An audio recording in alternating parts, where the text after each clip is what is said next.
Chowdhury sir, Bharathiraja sir, Bhagyaraj sir, இவங்கெல்லாம் பார்த்து தான் நாங்கள்லாம் சினிமாவுக்கு வந்தோம். கொண்டு வந்தவர் சௌத்ரி சார்.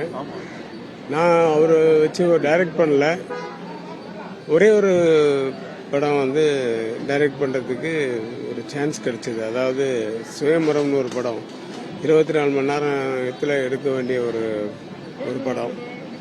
அதில் பாக்கியராஜ் சாரும் ஊர்வசி மேடம் அந்த மாதிரி ஒரு பஞ்சாக பிரித்தாங்க. அந்த 2 பேருடைய ஒர்க்கு நீங்கள் பண்ணிக்கங்கன்னு சொல்லிட்டு எனக்கு பொறுப்பு கொடுத்துருந்தாங்க. அப்போ நான் படையப்பால் ரொம்ப பிஸியாக இருந்தேன். இருந்தாலும் அதெல்லாம் இது பண்ணிட்டு அந்த ஸ்க்ரீன் பிளேலாம் அன்றைக்கி முன்ன 2-3 நாளில் படித்தேன். அது வந்து மற்றவங்களாம் 7 to 7 டைம் இருந்தது. நான் 7 o'clock ஆரம்பித்தேன். 9 o'clock ஆகிடுச்சு என்ன பூஜையெல்லாம் முடிச்சு. எவ்வளோ கோஆப்ரேஷன்னா 2 பேரும் நீங்கள் சுயம்பரம் படம் பார்த்தேன் போதும், அவங்க 2 பேரும் வர்ற அந்த காட்சிகள் பூரா நான் தான் டைரக்ட் பண்ணேன்.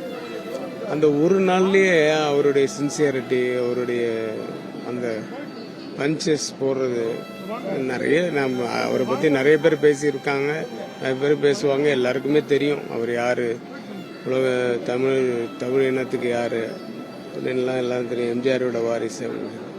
ஆனால் திரையுலகத்துக்கு ஏன் இப்படி ஒரு இதில் ஆரம்பத்துலேருந்தே ஆர்ஐபி நிறைய பார்த்துட்டு அந்த வருஷம் ஆரம்பத்திலேருந்தே. இனிமேலாவது தமிழ் உலகத்துக்கு வந்து தமிழ் திரையுலகத்துக்கு வந்து நல்லதே நடக்கணும்ட்டு நான் ஆண்டவனை பிரார்த்திக்கிறேன். அவர் ஆத்மா சாந்தி அடையணும். ஏன்னா ரொம்ப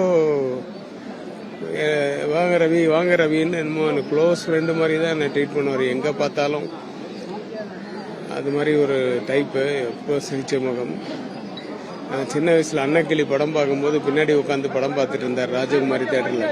அப்போ அந்த ஆறுன்னு ஒன்று ஒரு மோதிரம் போட்டிருப்பார், அது ராஜன் அவர் பேர், அதனால அந்த 6 போட்டிருப்பார். அப்போ இருந்தே எனக்கு பழக்கம்னா இல்லை, அப்போ இருந்து நான் அண்ணாந்து பார்த்தேன். அன்னக்கிளியிலேருந்து அண்ணாந்து பார்த்த ஒரு மனிதர் அவர். ஏன்னா 14 வயது நிலையில் அவருக்கு ஒர்க் பண்ணியிருக்காருன்னு தெரிஞ்சு, அதுக்கப்புறமா சூரலா சித்திரங்கள்லேருந்து ஒவ்வொரு படத்துக்கும் வந்து மிகப்பெரிய ரசிகர் நான்.